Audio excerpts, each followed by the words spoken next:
Big win against Nebra. Happy? Yeah, big win.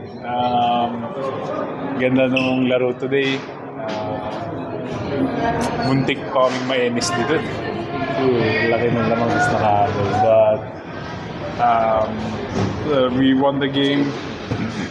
We're happy. We're 7-1. So we're number 1. Sure na ba sa quarters na at least? No? Or at least siguro. Sana. So, yung isang one step closer kumbaga dun sa first goal namin this conference, which is to reach the playoffs. Yeah. So we'll try to win more this and malaking boost sa amin to beating Ginebra, as we all know. So, Ginebra is a great team coached by a great coach. Probably the greatest. And it's a moral booster for us. Especially, haba ng pahinga namin. December 20 yung last game namin. So, we've been di namin talaga alam ano i-expect namin this game. We just did our best. Sabi si Coach Bonnie kanina na parang ikaw daw yung sabi mo huwag tayong mag-long break, parang ganun ata na mag-start. Yeah. Bakit ganun yung naging Well, I told the coaches ang plano dapat namin is the whole from December 20 balikan ni January 2. And I told the guys na that 10-day break medyo mabigat yun eh. Kumbaga, we're still in the middle of the season, diba? Parang we can't afford to do that. So, I asked the coaches, I asked the guys also na konting sacrifice. Kasi, this is our job. Plus, we're on a roll now. We're 6-1, number 1 in the league. The last thing we can't afford to do is yung mag-relax, diba? Kasi number 1 na tapos biglang 10 days off, magre-relax din din. Baka dumaus-dos eh. So I asked the team, sacrifice, let's do our job. Anyway, hindi naman ganun ka yung practice. Kasi naman kami, we had like 6 days off after the last game. So sabi ko, okay na siguro yun. 3 days practice. We had practice for 4 days and then off ng 2 days.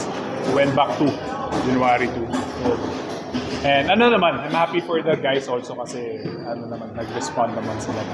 They're happy also with the practice. Wala man nagreklamo. Di ba?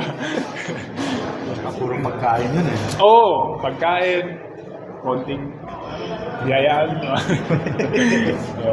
Yun. So yun yung delikadong part.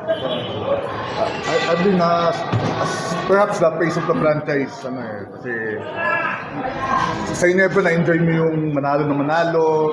So, gano'n ka pakiramdam na ngayon, na-enjoy mo ngayon sa Northport na you're getting wins on top of the standings?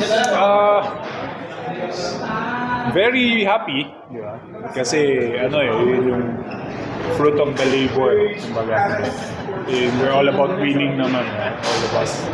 So, feeling that again, being number 1,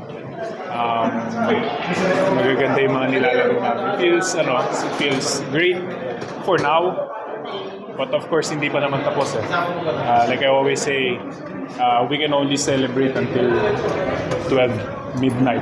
The next day, ibang trabaho na yun. Ibang araw na we look forward na to the next game.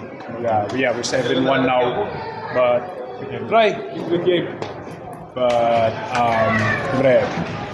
hanggang championship naman. Wala naman nanalo sa elimination. Wala nag-champion sa elimination. So,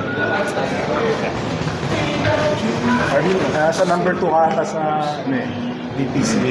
So, ano masasabi mo? Parang nakakasabay ka kay Junmar when it comes to statistics. And yung chance mo mapanalunan din. Magkamba lang. Well, I'm happy also. Happy for that. Diba? Dahil Well, first of all, the reason naman kasi nananalo kami. So mas kumbaga, mas nare-recognize. So that's the first yun yung mas importante. And then, I came prepared actually this conference, like I said niya before, dalawa or two conferences kami hindi nag-playoffs. It's always win sa first half ng conference and then those. So, yeah, yun yung talagang goal ko to help the team as much as I can, and to really talk to them na make them believe na kaya namin makipagsabayan. We're a legit contender. And yun, yung teammates ko naman nagre-respond naman sila. So, we're okay. Anong gano'n lang kasarap na kalulin yung dati mong team? First time ko matalo yung Ginebra. Masaya naman, of course. Ito pala yung feeling na, di ba, kahit ang sarap talunin ng Ginebra. I mean, no offense, di ba? Pero syempre, nakita nyo naman yung crowd na I've been there. I felt that also na talagang may target sa likod sa Ginebra player. And first time in how many tries? I guess like 6 or 7. So, happy. Saya naman. Masaya. Ito pinagbigyan yung bonus na siguro. Depende sa sana. Sana pagbigyan. Thank you.